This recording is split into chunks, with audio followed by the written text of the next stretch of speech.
heard of camp? Or? Yeah, I think guys are working really hard, and I think they've done a really, really good job. Not just this camp, but certainly throughout the summer. It's built in the culture here. It's important to them, and so super fortunate and pleased at how bad they want it. Taylen says you don't want him to play like a robot. What does that mean, and why is that important for a guy with Taylen's skill set?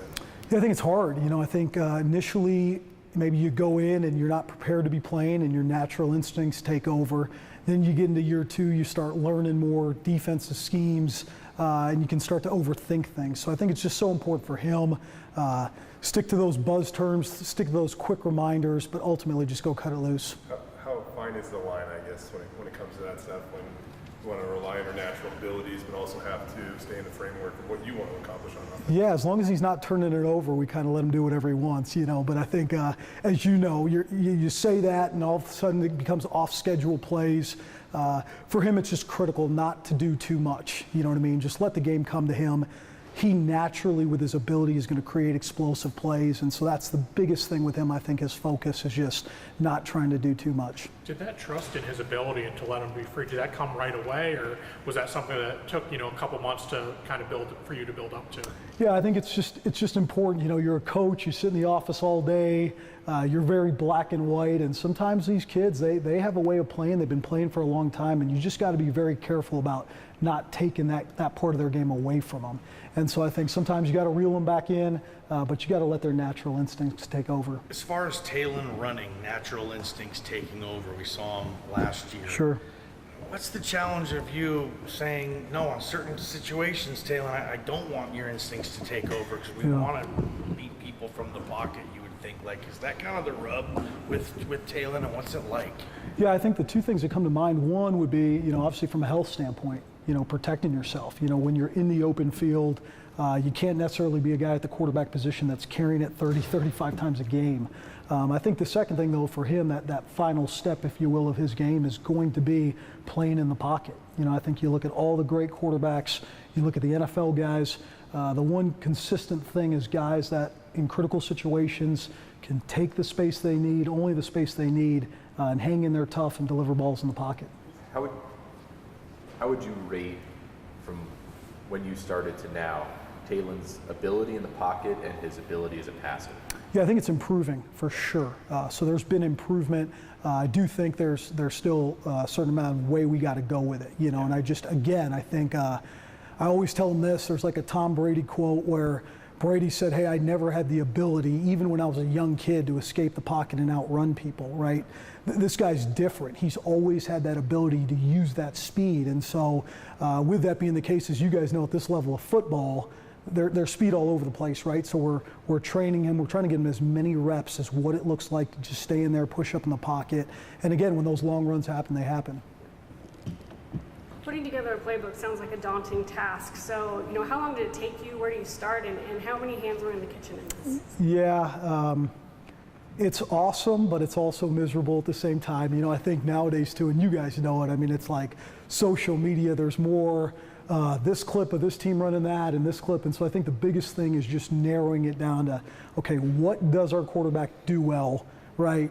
Who are our best players? How are we going to get them the ball and do it in a way where there's enough but also concise enough for the players to keep executing and get good at it. So I'm super appreciative of this offensive staff. I think they've done really a great job over the last 2 years of kind of going through some different avenues, if you will, to find out who they want to be. So it's been a collective effort, and I'll be honest with you. I think a lot of it too is even with talking with the head coach and the defensive staff about what gives them problems. So it's really a good mixture of everything. How many plays?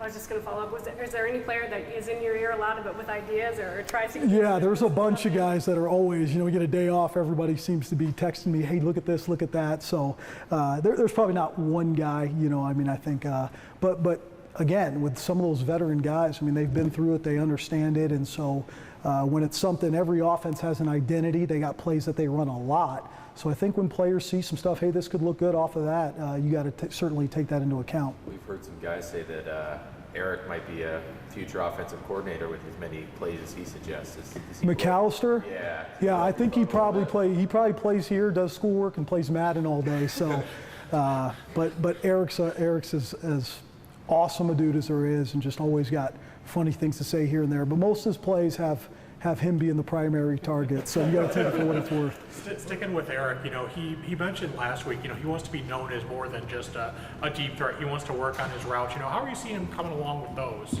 Yeah, Eric has done a really nice job. I think at that position, it always just comes back to consistency, right? Like, been fortunate to coach that position for many, many years. The amount of running that those guys do on a daily basis is probably the highest workload of the team. And so for Eric, it's just going to come down to consistently playing at the pace that he can play with, because when he's fresh, when he's playing fast, I think he's as explosive a guy as I've been around. So. What kind of fault do you think Steph Cobb's having? I mean, he's in his 6th year. Yeah. Last year's time he's coming off an injury. He looks pretty explosive from what we've seen. Yeah. What kind of faults do you have? Steph is like old reliable. You know what I mean? You know exactly what you're going to get. I think he's a guy, in my opinion, that can play football for a long, long time. He's smart, he's tough, he makes plays. And he's pretty steady, so that's what I would say. Again, he's made certainly some high-end plays, which have been promising, but he's a guy who knows where he's supposed to be. He's smart, he's tough, and has done a great job. How would you analyze the QB2 situation, and have you seen any separation? Interesting. I think Maddox, from a completion percentage standpoint, I mean, the guy is pretty composed. I think we saw that out of him certainly in the spring game. He knows where to go with the ball. He's never too high, never too low. CJ Tiller, on the other hand, he's got some pretty impressive arm talent and the ability to make plays, so it's just unique, right? Every quarterback room you're in, you always go, hey, we want you to take a little bit of this guy's game and put a little bit of his game together. And so I'm pleased with both those guys from the standpoint of being able to go out there and execute. Is there any separation yet? Again, I mean, I think we're certainly going to take this thing throughout this week, and both those guys know it. I would say both of them, have their strengths, have their weaknesses, and it'll be interesting for sure. When you've used the clock during camp and in the scrimmage, running the clock on first downs up until the last 2 minutes, what effect do you think that's going to have on games? I think it'll have an effect. I think anytime you go from 75, 80 plays to 65, 70 plays, you certainly got to make the most out of each play in every drive. I remember the years of sometimes maybe being in the Pac-12 and going to play Stanford in their heyday, and you'd be sitting there in the third quarter and you'd only have 35 offensive snaps, so that's what we're really trying to get a feel for is, how many plays are going to get cut out of each game, and but the focus is always on execution. The focus is going to be on each play and having great drives. One more about Steph. Without Latrell, he led your guys' team in yards after catch last year. And 2 years ago, Steph had some long breakaway runs. Most of them were kind of breakaway ones instead of, making a bunch of guys miss. But can he make a difference in that area for this offense without Latrell? Yeah, I think so for sure. Yards after catch is one of the biggest things we stress at that wide receiver position. And so I think for all those guys, right, but naturally when you play that slot position and you're making a lot of those plays in between the hashes, you don't get out of bounds very much, so you got the ability to stick your foot in the ground and make people miss, and it's certainly something we're working on. Some of the guys have talked about that, experimenting a little bit with Ashton maybe in the slot or trying to get Ashton and George on the field at the same time. How have those experiments gone, and what could Ashton bring as a pass catcher? Yeah, it's gone good. I think it's certainly something, again, right, when you identify who your top 11 players are, I think it's the job of the coordinator, right, to keep those 11 players on the field as much as possible. Certainly we're also thinking too, right, you don't want to wear those two guys out and be in a situation where, the tailback in the game is not necessarily ready. But it's gone well. We're continuing to work with those backs. I know Ashton has done some of that in high school, and so there's a natural part to that, but it's a work in progress for sure. From everything we've heard, Jordan and Ashton have a fantastic relationship. Just how does that kind of help the continuity of the offense? I think it's huge. I do. I mean, when you got, when some of your high-end players, your most talented guys are also the most low-ego guys, it makes things a lot easier, as we know. And it starts with George. I just think he's a veteran guy who, that culture, again, of here comes Ashton coming in as a young guy. It's not, hey, let me keep the information away from him.